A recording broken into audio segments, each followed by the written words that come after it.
కీర్తనల గ్రంథము 119వ అధ్యాయము మొదటి 8 వచనాలు.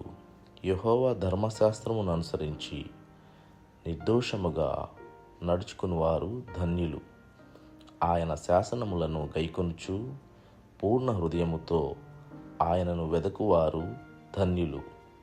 వారు ఆయన మార్గములలో నడుచుకొనుచు ఏ పాపమును చేయరు. నీ ఆజ్ఞలను జాగ్రత్తగా గైకొనవలెనని నీవు మాకు ఆజ్ఞాపించి ఉన్నావు. ఆహా, నీ కట్టడలను గైకొనున్నట్లు నా ప్రవర్తన స్థిరపడి ఉండినా ఎంత మేలు. నీ ఆజ్ఞలన్నిటినీ నేను లక్ష్యము చేయునప్పుడు నాకు అవమానము కలుగనేరదు.